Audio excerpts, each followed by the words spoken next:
Hi friends, welcome back to our channel. తిరుమలలో బ్రహ్మోత్సవాలు జరుగుతున్నాయి. తిరుమల శ్రీవారి బ్రహ్మోత్సవాలకు వచ్చే భక్తులతో తిరుపతి కిటకిటలాడుతోంది. గరుడ వాహన సేవ ఎందుకు అంత ప్రత్యేకం? మూల విరాట్కు అలంకరించే ఈ ఆభరణాలు ఏడాదికొక్కసారే బయటకొస్తాయని మీకు తెలుసా? శ్రీ వెంకటేశ్వరుడు శ్రీనివాసుడు ఆనంద నిలయంలో ఆనందరూపునిగా వెలిశాడు గోవిందుడు. బ్రహ్మోత్సవాలలో స్వామివారు ఆలయ గడప దాటి వివిధ వాహన సేవలలో భక్తులకు విహరిస్తూ అనుగ్రహం అందిస్తారు. ఎన్ని వాహన సేవలు జరిగి శ్రీనివాసునికి గరుడ వాహనం అంటేనే మిక్కిలి ఇష్టం. శ్రీ మలయప్ప స్వామివారిని గరుడ వాహనంపై చూసేందుకు 2 కళ్ళు చాలవు. వివిధ వర్ణాలతో కూడిన పూల మాలలు, వేర్లను గరుడ వాహనంపై విహరించే స్వామివారికి అలంకరించడం ఆనవాయితీ. ప్రత్యేకించి గరుడ వాహనంలో గరుడ మాల బరువే 150 కేజీల పైచిలుకు ఉంటుంది.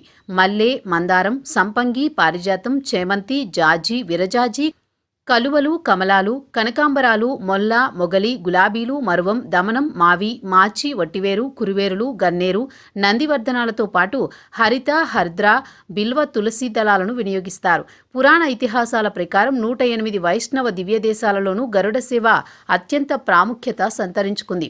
గరుడ వాహనం ద్వారా స్వామివారు దాసానుదాస ప్రపత్తికి తాను దాసుడనని తెలియజెబుతారు. అంతేగాక జ్ఞాన వైరాగ్య ప్రాప్తి కోరే మానవులు జ్ఞాన వైరాగ్య రూపాలైన రెక్కలతో విహరించే భగవదధిష్ఠుడైన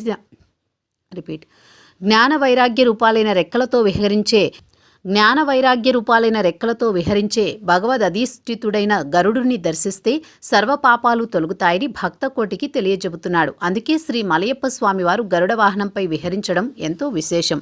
ఈ విశేష వాహన సేవలో మూల విరాట్కు అలంకరించే సహస్రనామాల హారం, పచ్చల హారం, లక్ష్మీ కాసుల హారాన్ని ఈ ఒక్క వాహన సేవలో ఘనంగా మనం తిలకించవచ్చు. చూసారు కదా ఫ్రెండ్స్, వీడియో నచ్చితే లైక్ చేసి ఛానల్ని సబ్స్క్రైబ్ చేయడం మర్చిపోకండి.